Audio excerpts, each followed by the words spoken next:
Bismillah ar-Rahman ar-Rahim. Assalamu alaikum wa rahmatullahi wa barakatuh. Welcome to almost the end of the series as we go through Dawah Ilallah. How we can use comparative sciences and other issues to help us be better at what we are doing, calling people to Islam. So we have given you a sort of a comparative study course. This is what you would do if you had to come to a 2-month full-time course in South Africa with me. Every single day from 8 o'clock in the morning until 4 o'clock, this is what you would get. So we're giving you the breakdown version, a smaller, condensed version for all our viewers in Peace TV land. And we'll be looking at the art of Dawah. What is Dawah? Specifically, calling people to submit to Allah. Dawah Ilallah. And the objective of Dawah is, of course, Dawah Ilallah is to call people to Allah. That's the main objective, to please Allah in calling people to Him. When we do this, we have to be in total obedience to Allah. So we can't do it if we want to be famous, or it's name, claim, and fame, or we want to sell products, or we want to sell books, we want to sell t-shirts, or we want to sell stickers. Then it's the wrong business to be in. Rather come up with something else. If you're doing it for the sake of Allah, alhamdulillah, it will be successful. It is not for anybody else, it's not for your organization, it's for the sake of Allah. That is very important. So we've done a lot in this series. And so today we are going to allow you to ask questions. So if you have a question, this would be the time to do it. So we're going to start with the front people and we move to the back. First question. Assalamu alaikum. Alaikum salam. Sheikh, now that we have gone through the whole series, I would like to know, when we are doing dawah to Christian, and if we break it in 3 categories. One is the Christian who is a normal person, may not go to the church, but in his census form he writes Christian. That is one. Number 2 is the gentleman who goes to the church, knows a little bit of the religion. And number 3 is the missionary. When he comes to you with his dawah, what to say? So it's an answer. Explain in details if you can, please. There are 3 different categories of believers worldwide, whether they be Christian, Hindu, Buddhist, Muslim, whatever. Even atheists and agnostics, there are 3 basic categories. The learned, the sort of, I did it at home and learnt online, and the guy who knows absolutely nothing. Vast majority are, I know absolutely nothing. Most people go towards whatever they believe, and they do it without thinking. They just do it. They say, this is how it's always been done, this is my grandfather did it, my mother did it. We don't know why we do it, we just do it. Unfortunately, in all religions in the world, majority are in that group. How do you give the message? Well, the message is simpler for you because it's not so complicated. You don't have to go into as much detail. You don't have to have so many proofs and evidences and scientific miracles and all the rest of it, because this is the group that hardly knows anything anyway. They don't know why they're Christians. They don't know why they're Hindus or Buddhists or whatever. And even if you're pulling Muslims back to Islam properly in this group, using the same tactic, you just explain, what's your reason for being? There's a lot of speakers who have done very good videos on the purpose of life. Dr. Bilal Phillips has got a good series on what is the purpose of life. Very, very good to give to these people because they don't know what their purpose is. They don't know why they're believers or not believers. So ideal stuff is very simple, basic. What is the purpose? Why are we here? Why are we being created? You don't have to go into big depth about the Sharia and too much into who God is and how it all works and that He has no form and what does He have a form, all this type of thing. It's very shallow water there. So you don't have to struggle too much. It's quite simple. Not that they're stupid, they've just never thought about those things. So you want to give them the very basic purpose of life. That's the message you're giving to them. The second group, the sort of onliners, those people who have read 1 or 2 books, maybe watched 1 or 2 DVDs, they might know a little bit more, but again, they believe that what they believe from the church or from the temple or whatever it is true. So your question with this group is doctrine. Doctrine, doctrine, doctrine. Where did you get this belief from? Who told you need to be baptized? Why do you need to be baptized? Where did the gift of the Holy Spirit given to you? Who said that everybody would receive it? Who said you must go out and make disciples of all nations, baptizing in the name of the Father, Son, and the Holy Spirit? Was that a command to everybody, or was it just to those people? So you're asking doctrinal questions. Where did you get your beliefs from? And then the third group, which is those who are supposedly learned, When you speak to them, that's textual criticism. That's where you want to look at the text. You are now going in for the jugular vein. So you don't walk around and say, what's the purpose of life? Where did you get doctrine? Those are for those other two. This group, you want to deal with textual reliability. Why should we or why should you believe the text that you're reading? If the text that you're reading is flawed, how can you use that as your guide? And then you would show them the 10,000, 20,000, or 100,000 errors. And you would go through all the problems with it. And you'd go through how it was translated incorrectly. Then you would look at, for example, the period of time that deals with the crucifixion scene. Can you trust it? Who are they talking about? Are they talking about Jesus of Nazareth? Are they talking about Bar Jesus? Or are they talking about Jesus, Judas? There are three Jesuses at the same time of Jesus, the son of Mary. So historians could have been recording all three stories at the same time in the New Testament and getting them all mixed up. That's why we find Matthew, Mark, Luke, and John all have totally different views of the same person, because perhaps they were not accurately reporting the right Jesus. And this is why the confusion came later, possibly. So you want them to do all that. You want to get to the deeper stuff. Most da'is, first and second. Those who are studying comparative studies and have been doing it for a while, third group is your group. Now, there's also a term that you used. You said missionaries. Missionaries is a term that we use for these guys. But they're not really missionaries. They're evangelists. Missionaries are people who go to an area, start farming projects, start schools, start hospitals and clinics. They don't go knocking door to door. They wait for you to come to them. They do things for the community that the community will go, wow, this is the type of people I want to hang around. Evangelists are the one to go knocking on your door, come and see you, hand out pamphlets, all that type of thing. It's just a term that we've got used to using in Islam, which is not a good term. Because when they hear the word missionary, they have a different idea to what we think of. So we should call them evangelists. And missionaries are a different group. Missionaries are actually more dangerous than evangelists. Because evangelists come and go. They put up a tent, do their talk, and they're gone. Missionaries stay. Most of you who are come from the Indian subcontinent went to a Christian school. That was missionary, even though you were Muslims, because best education. You went to a missionary hospital. Even in other countries in the world, you probably went to, even though you're a Muslim, you went to a Christian university. They're very good missionaries at that. So they're long-termers. They're not there for the short term. They're not there for the quick win. They want the long-term control over the area and over the people. Hope that helps in some way. Next question. Front row. Assalamu alaikum, Sheikh. Alaikum assalam wa rahmatullah. Sheikh, you had mentioned about the reverts in your previous lectures and how a revert should be very careful in choosing the right teacher. So when you say the right teacher, what do you mean by the right teacher and how one person or a revert can choose that? The importance of having the person teach you correctly is so important. When I reverted to Islam, the first people who got hold of me were a group that were telling me to basically spin in circles and I'll find God. If I spin in circles enough times, I'll find God. And after 2 weeks of spinning, I realized these guys are crazy. Fortunately, I had the wisdom to know that. And then the next group that got hold of me told me, no, you've only got half your shahada right, you still got to add another guy. And they told me that I only had to pray 3 times a day. That was the second group that got hold of me. And eventually, a third group got hold of me. And then something inside of your brain, when you revert to Islam, will go, that's not what I heard when they did dawah to me. Something will tell you. You know, we're not talking about the Holy Ghost coming down, you know, like Christians told you. We're talking about your own brain will tell you, there's something not right here. And I had to go through 3 different groups to figure out, eventually, to find a right teacher.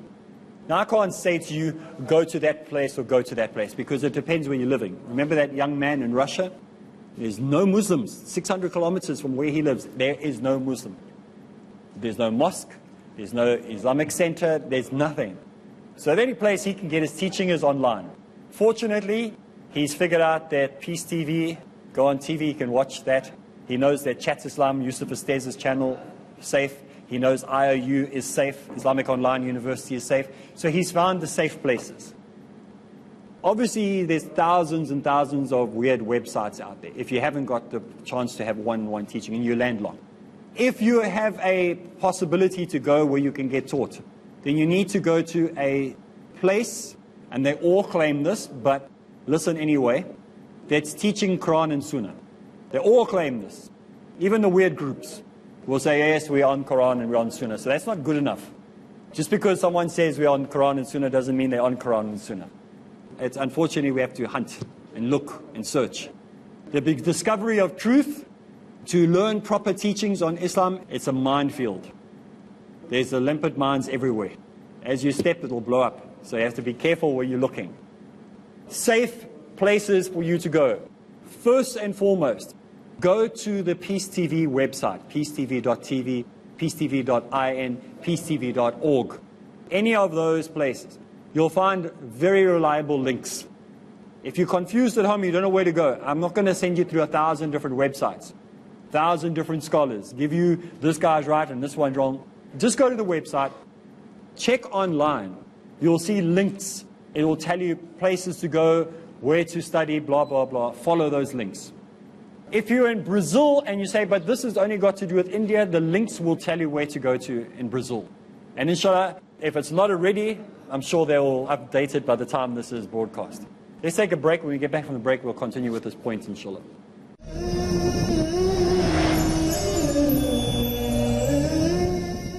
Bismillah ar-Rahman ar-Rahim. Well, the question was raised before the break, where do you get sound knowledge from? Where do you get a good teacher? I mean, as we said, you must find somebody. But it's very difficult out there. Everybody claims they're on the Quran, everyone claims they're on the Sunnah. There's only one right group. How do you find them out of the thousands and thousands of groups? And everybody, all the groups, if there were 72 different groups, they're all claiming they're on the right path. So how do you find the one that is? So how do we know which one is the right one? We're one that doesn't innovate or add or subtract. So if they claim to be on the Quran and the Sunnah, then we must see it. They mustn't say, you know, you got to pray like this, or you got to stand like this, or you have to have a haircut like that, or you have to have a topi like this, or you have to have a kurta like this, or you have to have the length of your pants like this, or you have to have the beard like this, or you have to eat like this, and they cannot show you where they get it from. And they take you to a scholar, not to the Sunnah in the Quran. If cannot be found in the Quran and cannot be found in the Sunnah, the scholar that they are going to show you will be based on those things. He won't be grabbing it from someone else, not just grabbing it out of fresh air. So there are some things that we have to go to the scholars for. But those scholars will be based on the Quran. So it's a bit of hard work. Safest thing for you to do right now is to go to Peace TV, go look for the links. They will give you links of different places. If you cannot find it there and you're still confused, you can go to my website, which is areebislam.com. You'll see a map of the world. You click on your region, and there will be a scholar that you can contact in that area that's got, he actually is following the Quran and the Sunnah. In that country, if he can't get to you, he will refer you to people in other areas in your country. So if you go to America, there's not one in every single state. You just click on him. He will tell you where to go in your particular state. Same thing with South Africa. You're not going to have every single area, just one scholar that you can't. Otherwise, there will be thousands and thousands and thousands of names. So they will refer you. This is the safest way to do it, inshallah. Okay, next question. Assalamu alaikum. Alaikum salam. Some boy or girl want to revert to Islam because they want to marry the Muslim boy or girl. How to do dawah to them? If we don't do dawah to them, we say it's not permissible. So they go to other scholar. So that's the question. People want, what about those women or men who revert to Islam because they want to marry and they met a Muslim girl or they met a Muslim boy and that's why they want to marry? Is that the general question? This happens. We're not going to deny this happens. It happens. A young boy will be at university and he will meet a girl and she's a Muslim girl and they've been flirting and talking and emailing and sitting together, and now he wants to convert to Islam because she's a Muslim. And vice versa, maybe at school, maybe in the workplace. Well, what's wrong with this equation? What's wrong with this equation, first of all, is there shouldn't be any of that going on in the first place. You shouldn't be chatting and getting to know each other and everything like that. I'm an old school person who believes that you have to follow the Quran and you have to follow the Sunnah. And the old school formula, someone will introduce me. They will come to me and they'll say, there's a sister or there's this brother who would like to get married. Would you like to know more information? And I'll say yes or no. Then that person will do all the talking. Not me. Not one-on-one. This is where the danger starts right in the very beginning. So my marriage, when I met my wife, was the day we got married. Everything else was arranged. Family did everything. My brother, same. Many Muslims, that's the safest way to go. He's still happily married, I'm still happily married. So first of all, the whole arrangement in the beginning is wrong. This is a bad start already. Secondly, if you converted for a girl or you converted for a boy, as soon as you break up, which you will do, you will break up. It's going to happen. Because it started off wrong, it'll end wrong. If it started off right, it will be successful. If it starts off wrong, it's doomed to fail from the beginning. There's no blessing, there's no barakah. So the marriage or the relationship will fail. So be prepared, it's going to fail. I do counseling all the time with people who come to me and they say, can you do dawah to my boyfriend? Can you do dawah to my girlfriend? And they never last. A month later, 2 weeks later, the phone call comes and says, oh, he left me, she left me. I say, oh, surprised. Never saw that coming. It's going to fail because it started off wrong in the first place. So when that person leaves you, you go back to the religion you came from. This is what we see happening 99% of the time, if not 100% of the time. So if you have a boyfriend or girlfriend and they revert, then it was only based on that. Like some people become a Muslim thinking that if I become a Muslim because they're so wealthy, that I'll make money. So it's not a get-rich scheme, becoming a Muslim, that somehow you're going to tap into the Saudi money or the oil or whatever, and you're going to strike it rich. It doesn't work like that. If that was your intention, you'll leave just as quickly as you came, and as soon as you figure out there ain't no money there. So the only reason for becoming a Muslim is because you found Allah. That's the only reason for becoming a Muslim. So what do you do? What is the situation if you are in the situation? You've started the haram way in the beginning. You're now in this haram relationship that you shouldn't be in the first place. Well, my message to you, if you're at home and you're mixed with somebody like this, break it off immediately. Do not continue with that relationship. It is doomed to fail. It is more chance that it will succeed if you break it off with that person. Get someone to come and speak to him or her, a man to a man and a woman to woman, and they will do dawah to him or her. Then if they revert to Islam, convert or come back to Islam, or make that decision to submit to Allah, and they've got their teaching going on outside of your involvement, then you can get someone to play as a negotiator. And then you can do it the halal way from the beginning. But right now, sorry to say, I'm a very bad counselor. I'm not going to tell you it's all going to be okay and everything's going to be fine. Your relationship is doomed. Get out of it as quickly as possible. Break up that relationship. No matter how many tears you have, no matter how sad it is and how painful it is, it's the only thing that you can do. Break up that relationship today. Don't wait until next week or next year. Today is the day you break up that relationship. And then make sure you get the person to start working on that person. They're not going to convert. They're not going to be sincere because of this. As eventually what happened when the things go south of the border, which they will, whether you get married and then you'll end up getting divorced anyway later, won't not be successful. Then they'll just leave the Islam because it was for the wrong purpose. It even happens like this within Christianity, by the way. A Protestant and a Catholic get married.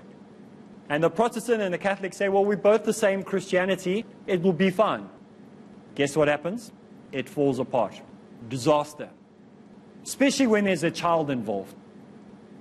Because now where do you send the child?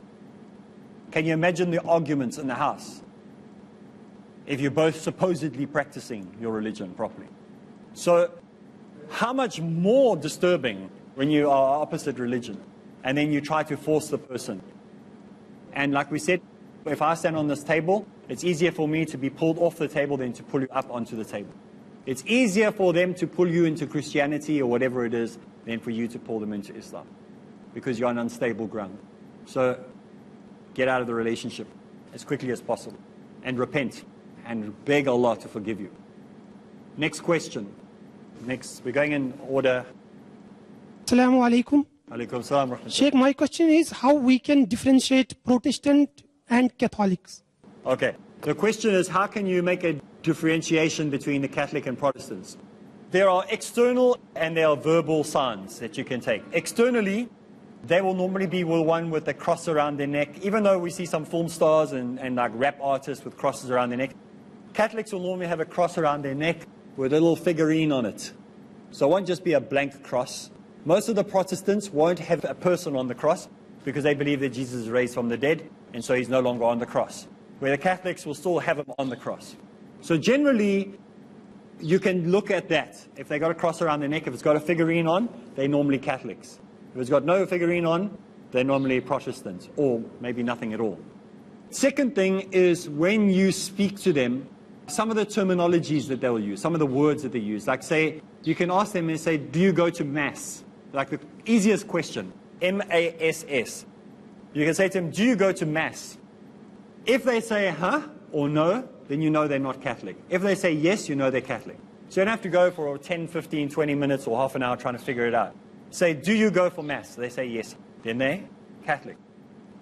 Anglicans might also call it Mass, but I don't know if they still call it Mass or not. I think they've stopped calling it Mass. They just call it evening service or morning service. But it's the Catholics that still use. So you try to find key words. So they'll immediately with those two things will give you enough information to be able to identify a Catholic or a Protestant. There are different types of Catholics today, just like there are many different types of Protestants. There are more conservative Catholics, you know, very, very sincere, very staunch. And then you've got the dancing, jumping around, screaming and shouting Catholics, the Pentecostal Catholics, which is starting to become more and more popular. It's called survival techniques. You know, when your church is falling apart and nobody wants to come to church anymore, and you compromise. So there are some Pentecostal, not terribly many, very, very small percentage are going in that line. And then you also got some Catholic breakaways. Those people are broken away from the mainstream Catholic Church, and they've become independent, but they're still Catholics. They still all do all the things that the Catholics do, but for whatever reason, they're broken away. These are a very, very small percentage. Okay, so make sure you join us again, same place. So from me, Areeb Islam, Assalamu alaikum wa rahmatullahi wa barakatuh.